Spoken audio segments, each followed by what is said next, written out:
Soutien, la ville de Paris 8. Soutien, la ville de Paris 8. Milice ne comprend le langage.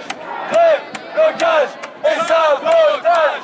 Là où la milice ne comprend le langage. Grève, blocage et sabotage. Du coup, je suis venu ici déjà en tant que, pour deux raisons. Déjà en tant qu'étudiant et aussi en tant que futur chercheur, comme la plupart des gens de l'ENS en fait. C'est qu'on est effectivement inquiété par... Sur le solidaire, pour qu'il y ait vraiment un contraste. Oui. Donc on est vraiment concerné par le problème parce que bon, c'est sûr que l'ENS ils ont plus de moyens que les autres, c'est vrai, mais quand même on a des moyens qui sont en baisse, même notre directeur le reconnaît. Et ensuite quand on sera chercheur, on sera essentiellement chercheur des universités et on va du coup être touché nous aussi par ça. Alors actuellement la direction veut nous pousser dans des carrières dans le privé pour éviter ça, mais nous c'est pas forcément ce qu'on a envie de faire. Et du coup voilà pourquoi on est là à la manif de l'ESR, moi et d'autres normaliens, pour défendre nos droits en tant qu'étudiants, pour défendre nos droits en tant que futurs chercheurs et aussi pour défendre les droits des camarades étudiants des universités. Nous détruirons le ministère.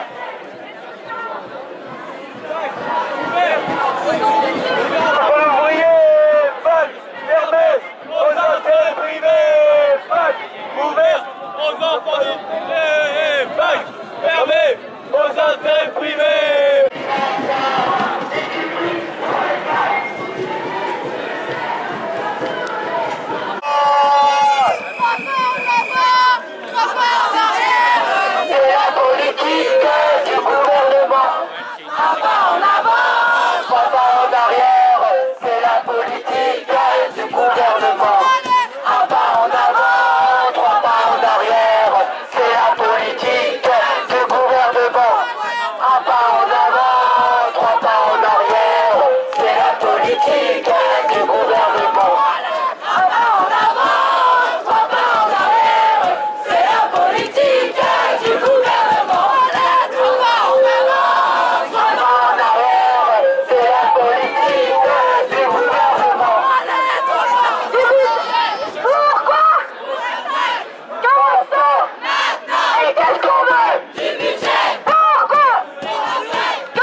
Paris Sud, moi je suis au CNRS, donc bon, la recherche ça fait quand même un moment qu'on est touché par l'austérité puisqu'il n'y a pas de renouvellement des postes par les simples lois de renouvellement des fonctionnaires.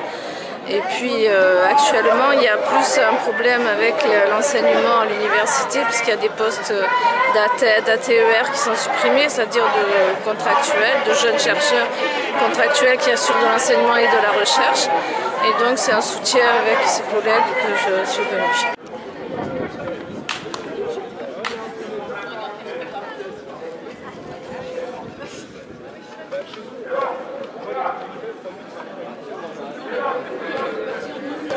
Il faut absolument réagir et nous avons raison d'être là aujourd'hui. J'en profite pour dire qu'au CNRS, il y a un contrat d'objectif qui est en phase d'être passé entre cet organisme et le gouvernement. C'est un contrat qui n'a quoi comme objectif? Le principe de pertinence, c'est-à-dire l'austérité, parce que l'enveloppe qu'on a ne nous permet pas de travailler correctement. Alors c'est pas dit comme ça, évidemment. C'est dit, il y a de la politique de site, il y a les magnifiques communes qui se mettent en place, et bien il faut que le CNRS mette ses billes dans ces magnifiques endroits, là, qui sont les endroits où il y a de l'argent, pour certaines personnes en tout cas, pas pour les laboratoires, pas pour les formations, ou pour certaines formations dites d'excellence. Et ce contrat d'objectif, les syndicats ont commencé à le dénoncer. Il devra passer au conseil d'administration le 26 mars. Et je pense que là, ce sera un nouveau temps fort que nous devons construire ensemble. C'est pas le CNRS d'un côté, tous les autres de l'autre, c'est tous ensemble qu'il faudra faire là où il y a nécessité. Un dernier point.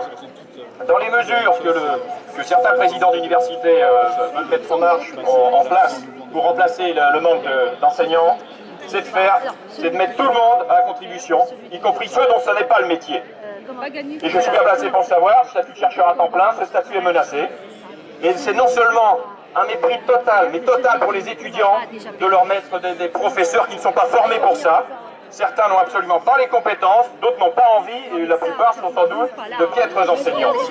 C'est aussi un mépris incroyable pour les enseignants-chercheurs eux-mêmes, qui ont été formés pour ça, qui ont de l'expérience et qui savent très bien comment faire des cours, en principe. Et c'est donc aussi une menace terrible contre le statut de chercheur à temps plein. Et donc, ce sont des mesures inacceptables, même en temps d'austérité, en temps de tout ce que vous voulez. Donc en fait, cet autocollant symbolise, en fait, il y a 200 millions d'euros de budget qui sont manquants pour les universités, mais au-delà de ça, il y a quelque chose qui a été lancé qui s'appelle le crédit impôt recherche et qui en fait est censé être alloué à des chercheurs, donc en fait investi dans la recherche et du développement.